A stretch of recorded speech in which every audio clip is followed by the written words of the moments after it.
think about all the information that comes your way every single day. You know, news headlines shouting about the latest study, claims about the best diet, tips on how to boost your memory. Mm-hmm. It's a lot. Yeah, we make decisions, right? Big ones, small ones, based on what we hear, what we read. But how do we actually sort through it all? Well, can we really know if a finding is, well, trustworthy? If it applies to us? That's the critical question, isn't it? So today, we're going to dive deep into the basic mechanics of how research actually works. We're looking at the different blueprints researchers use to ask questions. And maybe even more importantly, how we can evaluate the quality, the trustworthiness of their answers. Exactly. Our guide for this is a chapter from a textbook, Research Methods for the Behavioral Sciences, the 6th edition. It gives a really structured way to think about these core ideas. It's a solid foundation. It is. So our mission today, to kind of unpack this chapter for you, pull out the key insights about these research strategies and this idea of validity. So you can better understand the studies you come across. Right. And feel more confident about, what conclusions you can reasonably draw. We'll cover the different ways researchers tackle questions, these really crucial concepts, external and internal validity. Which basically boil down to, do the results generalize, and do they actually mean what the researcher claims they mean? You got it. So let's start at the beginning. Research starts with a question. Fundamentally, yes. And what's really fascinating, and what the chapter emphasizes, is that the type of question you ask dictates the whole approach, the whole plan for finding an answer. The research strategy. That's the term they use, yeah, the research strategy. Okay, let's unpack that. Strategies. The chapter lays out 5 main ones. You can think of them like different tools, maybe, for different jobs. That's a perfect analogy. You wouldn't use a hammer for a screw. The question tells you which tool, which strategy is appropriate. And it's not just some technical choice the researcher makes in a vacuum. Not at all. It's driven entirely by what they want to know and the specific kind of answer they're looking for. Okay, 5 strategies. Let's walk through them. Where does the chapter start? It starts with probably the most fundamental approach, the descriptive strategy. Descriptive. Okay, sounds straightforward. It is. The goal is simple. Yeah. Just describe individual variables as they exist naturally. You're not looking at connections or relationships yet, just getting a picture of one variable. So like finding out the average number of hours students study, or how much time people typically spend on social media. Exactly. Or average sleep time, percentage of people voting for someone. The data you end up with is basically a list of scores for each person on that single variable. It gives you a snapshot. Precisely, a snapshot. And it's often the crucial first step, Before you can figure out how variables relate, you need to understand what those variables actually look like on their own in a particular group. Sets the stage. But as you said, most research doesn't stop there. Right. Usually we want to know how things connect, how variables relate to each other. Yeah, we're looking for relationships, consistent patterns where, as one thing changes, another thing tends to change in a somewhat predictable way. The chapter mentions different shapes these relationships can take. It does. It talks about linear relationships like a straight line pattern or curvilinear, a curved pattern. Yeah. And direction, too. Positive, where both variables go up together, or negative, where one goes up as the other goes down. Like maybe more study time goes with higher grades, that'd be positive. Potentially, yeah. Though the chapter also wisely points out that not all relationships fit neatly into these simple categories. Real life is messy. True. And it highlights a really key distinction when you're looking at relationships, how you structure the data. Ah, yes. This is important.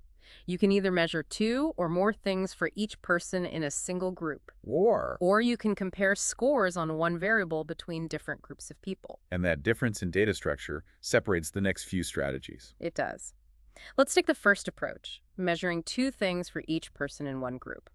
That leads us to the correlational strategy. Okay, correlational. We hear this term a lot. We do. The goal here is specifically to describe the relationship between 2 variables. You measure 2 scores for each individual, and everyone's basically in the same boat, the same single group. Like that Facebook time and GPA example they mentioned. Measure Facebook hours and GPA for a bunch of students. Exactly. You get 2 numbers for each student.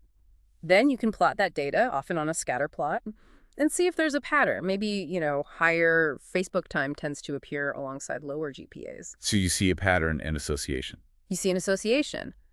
But, and this is probably the single most important takeaway about this strategy, the one that helps you cut through so much misleading information. Don't say it. Correlation is not causation. Bingo. The correlational strategy does not try to explain why those variables are related. It can't. So finding that link between Facebook time and GPA doesn't mean, from that study, that using Facebook causes grades to drop. Correct. There could be other factors, right?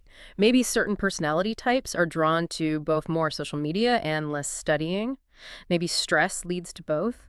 You just don't know from a correlational study alone. And this is huge because you see correlational findings reported all the time as if they imply cause. All the time. Headlines love it. Study links X to Y. Understanding the limits of the correlational strategy is your shield against jumping to those causal conclusions. Association is just association. Okay, so that's one way to look at relationships. What are the other data structure comparing groups? Right. This brings us to a set of strategies. Experimental, quasi-experimental, and non-experimental. The chapter groups them because they all involve comparing scores from different groups. Like comparing grades between kids from high-income versus low-income families, maybe? That's a perfect example. One variable income level, in this case, defines the groups. Then you measure another variable grades for everyone and see if the average score differs between those groups. And the chapter kind of ranks these strategies based on how much they can explain. Yeah, based on their explanatory power, especially regarding cause and effect. At the very top, the strategy designed specifically to pin down cause and effect. That's the experimental strategy. The gold standard for causation. Pretty much. The goal is an unambiguous cause and effect explanation. Here, researchers aren't just observing, they're actively intervening. They do something. They manipulate one variable, the independent variable, creating different conditions or treatments. Then they measure a second variable, the dependent variable, to see if the manipulation caused a change. Like the note-taking study. Laptop versus pen and paper. Exactly. The researchers assigned students to use either a laptop or pen and paper. They controlled that. Then they measured learning outcomes because they controlled the situation so carefully. They could be pretty confident that the method of note-taking caused the difference in learning they observed. Precisely. That rigorous control, often involving random assignment to conditions, is what allows for strong causal claims in an experiment. Okay, stepping down a bit from that level of certainty. Quasi-experimental strategy. Right. Quasi means sort of, or resembling. So this strategy tries to get at cause and effect, but it always has some kind of built-in flaw that prevents a completely unambiguous conclusion. It still compares groups, though. Maybe like that smoking cessation example. One group gets a program, another doesn't. Compare quitting rates. Yes. It involves group comparisons, often before and after an intervention for one group versus a comparison group. But the key difference, the flaw, usually lies in how people end up in the groups. So unlike a true experiment, the researcher doesn't fully control who gets what. Often, no. They might use pre-existing groups like employees in different office locations for that smoking study, or maybe people self-select into a treatment. So if the smokers in Office A who got the program quit more often than smokers in Office B who didn't, Yeah, you can't be sure it was the program. exactly. Maybe the people in Office A were already more motivated to quit, or maybe they differed in age or health consciousness before the study started. That lack of control over assignment creates ambiguity. You can't isolate the treatment as the sole cause. Gotcha. And the last one in this group comparison category, non-experimental strategy. This one's goal is similar to the correlational strategy. Just demonstrate that a relationship exists, often by showing a difference between groups. But crucially, it does not attempt to explain why. So showing association, like correlational, but the data looks different comparing groups instead of two measures on one group. You got it. The data involves comparing scores on one variable between two or more distinct groups, like the example of comparing verbal skill scores for girls versus boys. Or maybe measuring one group at two different times, like anxiety before and after an exam period. Yes, that fits too. The key is that it lacks the manipulation and rigorous control of an experiment. So you could show, maybe, that girls score higher on verbal skills in your sample. Right. You can demonstrate the difference, the relationship exists in your data, but the non-experimental strategy doesn't allow you to say why that difference occurs. It doesn't explain the cause. And the chapter makes a point to distinguish non-experimental from correlational again here. Same basic goal, describe a relationship, don't explain cause, but different data structures. Correlational, one group, two or more variables measured per person. Non-experimental, 2 or more groups compared on one variable. Okay. And all these strategies naturally lead to different kinds of statistical analysis, right? Absolutely. The strategy determines the data structure, and the data structure determines the appropriate stats. Descriptive might use means, percentages. Correlational uses, well, correlations. Comparing groups often involves t-tests or ANOVAs. The stats match the strategy's goal. So thinking of the big picture, just knowing which of these 5 strategies the study used gives you a huge head start. It really does. It's like a filter. You hear about a study, you ask, okay, what kind of question were they asking? Descriptive, correlational, experimental, and boom, you immediately know the kind of conclusion, just association, or potential cause that the study could possibly legitimately support. Okay, so strategy is the overall plan, the goal. But there's more to planning a study than that, right? Oh, definitely. The chapter brings in 2 more layers that are important to distinguish, and sometimes people mix them up. Research design and research procedure. Strategy, design, procedure. How do they fit together? Okay, so research strategy is the big picture approach and goal, like we just discussed, descriptive, correlational, experimental, etc. What you want to accomplish. Exactly. Then, research design is about how you're going to implement that strategy. It involves making specific choices about the study's framework. Like what kind of choices? Like, will you study a large group to generalize? Or focus intensely on a single individual? Will you track the same individuals over time or compare different individuals at one point in time? How many variables are you going to include? It's the general blueprint for executing the strategy. Okay, so if the strategy is, we're going to try and show cause and effect, experimental. The design might be, we're going to use 2 different groups of participants, manipulate one variable between them, and measure one outcome variable. That's a specific design choice implementing the experimental strategy. Got it. Blueprint level. Yeah. And then research procedure. That's the nitty-gritty, the exact step-by-step, blow-by-blow details of how this specific study is carried out. Like super specific. Super specific. Exactly how variables are manipulated or measured, the precise number of participants, how they're recruited, the instructions they receive, how they move through the study sequence, the room they're in, the time of day, all the unique details of one particular execution of a design and strategy. Okay, that clarifies the layers really well. It's not just I'm doing an experiment. It's I'm using an experimental strategy with a specific design comparing different groups, and here's the incredibly detailed procedure for how I'm actually going to run it. You nailed it. Strategy, design, procedure, layers of planning. All right, so you can have the best strategy, design, and procedure lined up. But how do we know if the results we get at the end are, well, real, accurate, meaningful?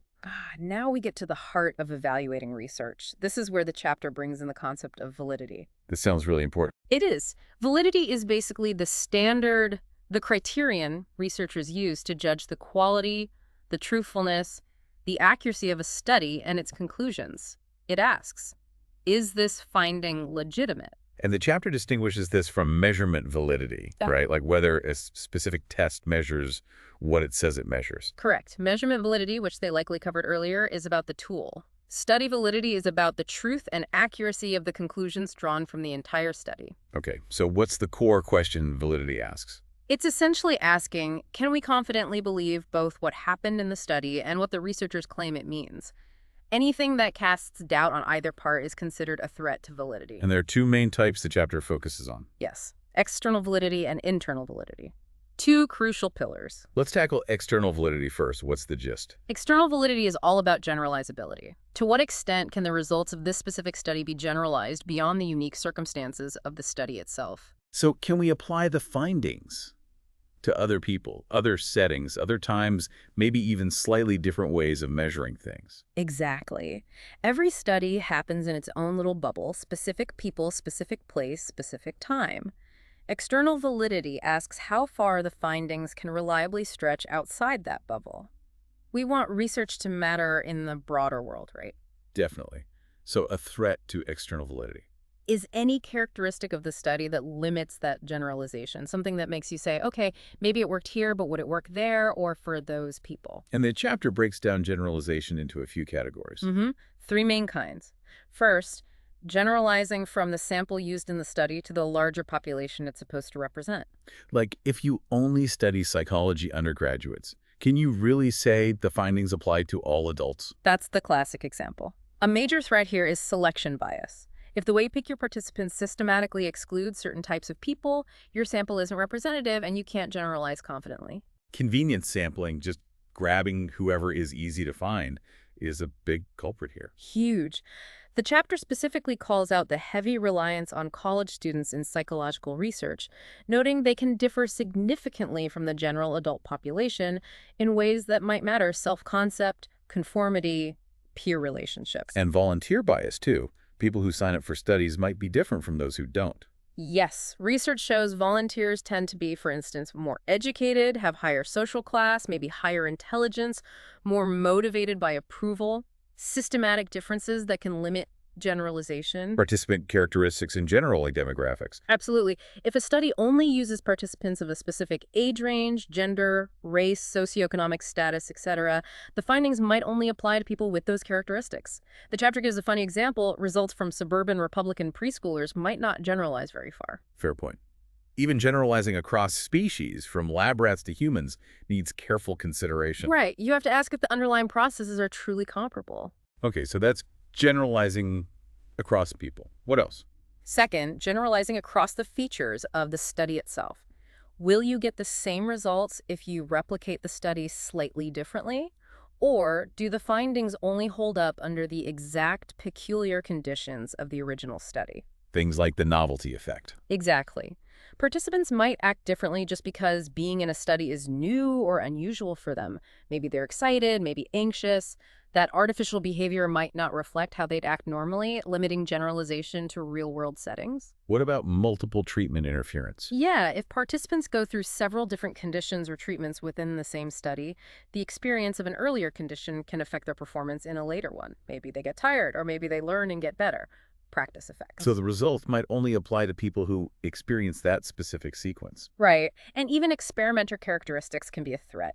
If the results depend heavily on the specific personality or demographic of the person running the study, they might not generalize when a different experimenter runs it.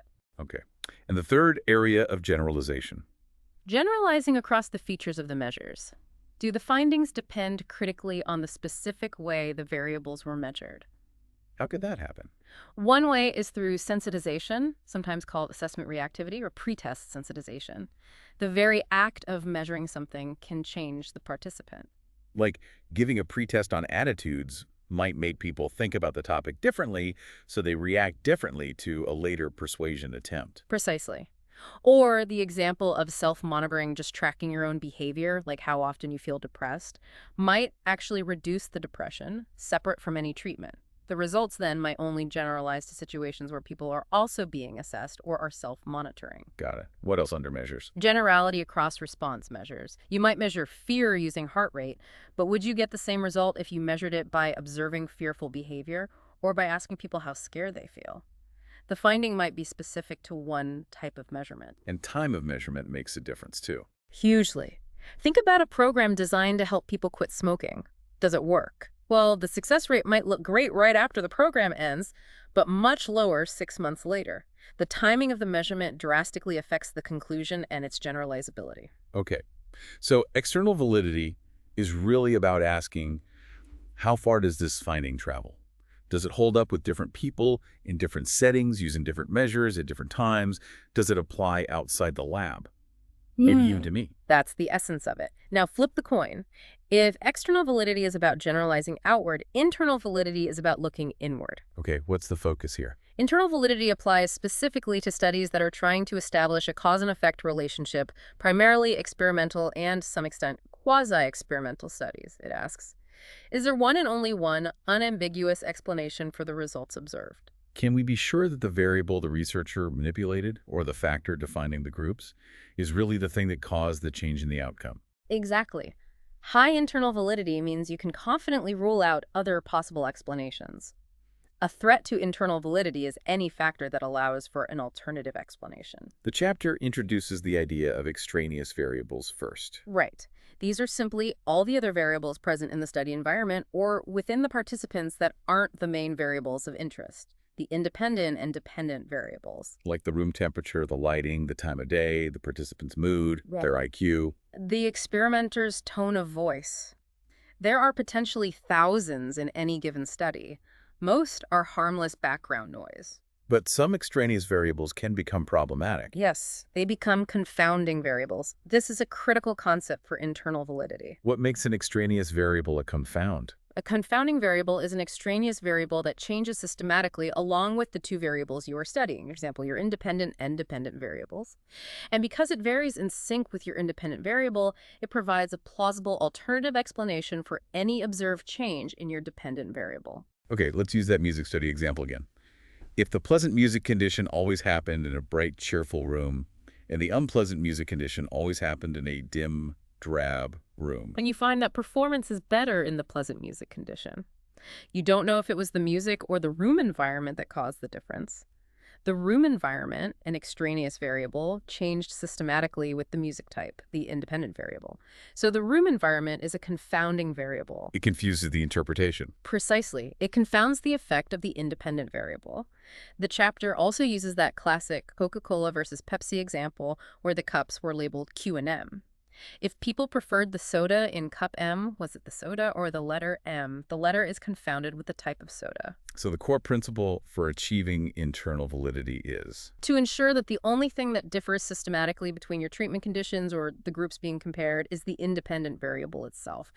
Everything else should either be held constant or randomized across conditions. got it. Control the potential confounds. The chapter groups these confounding variables into categories too, right? Helps organize the threats.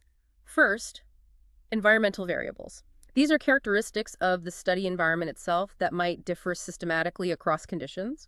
Like the room size, time of day, maybe the gender of the experimenter if different experimenters run different conditions. The room color and soda label examples fit here. Exactly. These can be threats in almost any study if not carefully controlled. Second category. Participant variables, also known as individual differences. These are pre-existing characteristics that participants bring with them to this, things like age, gender, IQ, personality, prior experience, motivation. And these become threats when you're comparing different groups of people. Yes, especially if the groups weren't formed using random assignment. If the participants in one group are, on average, systematically different from the participants in another group on some characteristic before the study even begins, that difference is a confound. Like if one group just happens to be smarter or older or more motivated than the other group. Right. Then any difference you see in the outcome could be due to that pre-existing difference, not your treatment or the variable defining the groups. This is the fundamental weakness of many non-experimental and quasi-experimental designs that use pre-existing groups, like comparing different classroom or different office locations. You can't be sure the groups were equivalent to start with. Exactly. Third category, time-related variables. These are threats specifically for studies that measure the same group of participants at different points in time, like before and after an intervention, or across multiple treatment conditions. What kind of things change over time?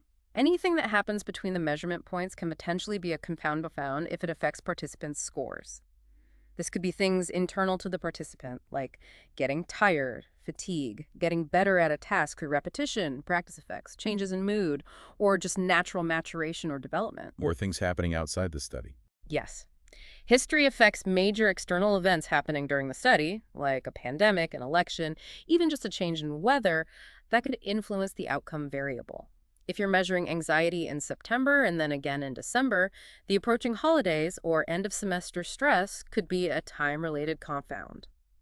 So internal validity is all about rigorous control and designed to isolate the intended cause and rule out all these alternative explanations, environmental, participant differences, time-related factors. You got it. It's about achieving that clear, unambiguous explanation for the results, particularly when claiming cause and effect. Now, the chapter points out something really practical. There's often a tension between internal and external validity. A classic trade-off. It's a fundamental challenge in research design. Oh, so? Well, think about it. To get high internal validity, especially for cause and effect claims, you need really tight control. You want to eliminate or neutralize all those potential confounding variables. Which often means conducting the study in a very controlled, maybe artificial laboratory setting. Right. But that very artificiality, that high level of control, can sometimes make the situation so different from the real world that you start to wonder if the results would actually generalize. It can hurt external validity. And conversely, If you prioritize external validity, you want your study setting and conditions to be as natural and realistic as possible. maybe conduct it in the field. But the real world is messy, full of uncontrolled extraneous variables. Exactly.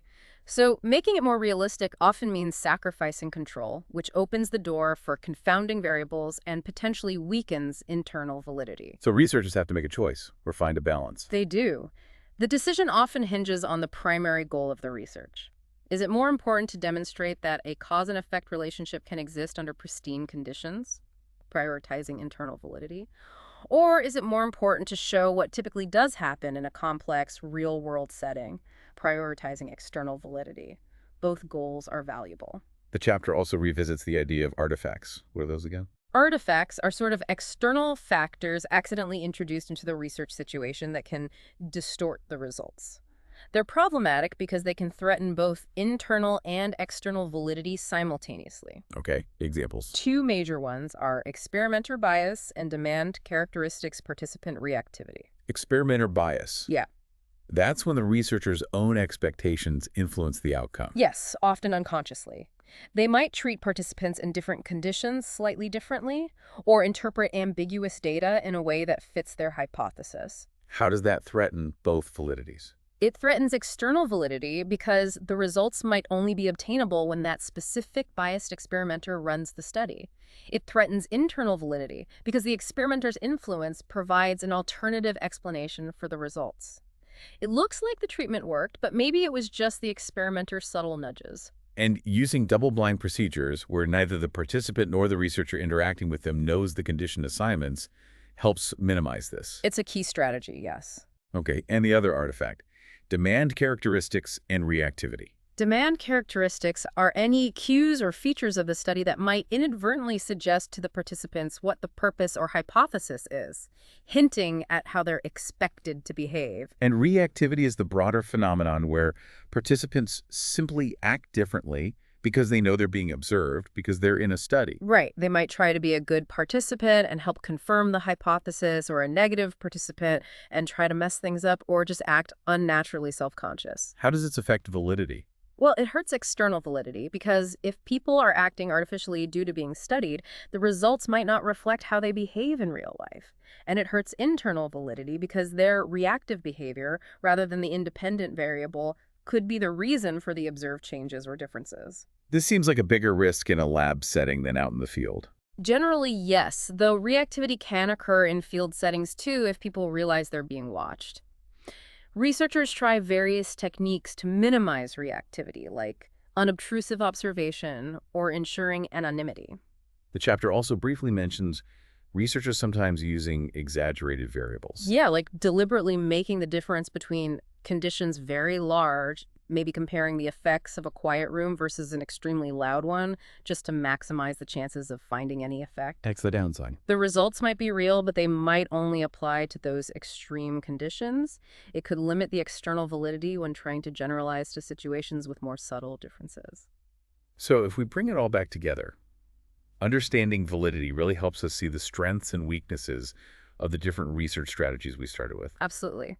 Descriptive, correlational, and non-experimental strategies, because they often occur in more natural settings and exert less control, tend to have potentially higher external validity. You're seeing things as they are. But they generally have lower internal validity because that lack of control means lots of potential confounds. And they aren't designed to provide unambiguous cause and effect explanations anyway. Whereas the experimental strategy, It's designed for high internal validity through rigorous control and manipulation, giving the best shot at establishing cause and effect. right. But that very control can sometimes create artificiality, potentially limiting external validity. And quasi-experimental falls somewhere in between. Often, yes. It tries for causal explanation, but has known internal validity flaws, while its setting might be more naturalistic than a pure lab experiment. So when you encounter research, it's crucial to ask, what was the goal here? Were they aiming for maximum control to isolate a cause, even if artificial? Or were they aiming for real-world relevance, even if the causal picture is murky? Knowing that helps you interpret the findings appropriately. Neither approach is inherently better. They just answer different kinds of questions and have different limitations. Wow. Okay, we've definitely taken a deep dive here. We've gone through the main research strategies: descriptive, correlational, experimental, quasi-experimental, non-experimental, how they differ in their goals and data. And then we really unpacked the critical concepts of external validity. Can the results generalize? And internal validity, is the causal explanation clear and unambiguous? Plus, all the various threats that researchers have to constantly watch out for. Selection bias, confounds, reactivity, experimenter bias. It's a lot to manage. It is. Doing good research is challenging. But understanding this stuff is just incredibly powerful for us, for anyone consuming information. Yeah, It gives you a lens, a framework, to look past the headlines and evaluate claims more critically. absolutely. You're not just passively accepting conclusions anymore. So the final thought here, the takeaway for you listening, what does this all mean day to day? Well, maybe next time you see that news report or that ad citing a study, or even hear a friend talk about something proven by research, pause for a second Ask yourself, what kind of question was this study really trying to answer? What was the strategy? Was it set up to show cause or just association? and think about validity. How representative were the participants? What might have been confounded? How artificial was the setting? Give it all that. How much confidence should I really place in this finding, applying broadly or being the only explanation? Asking those questions shifts you from being a passive recipient to an active, critical thinker about the research you encounter. And with that, we've covered the core concepts from this chapter on research strategies of validity, the different approaches, the definitions of external and internal validity, the numerous threats, and how these ideas connect. A really solid foundation for understanding research methods.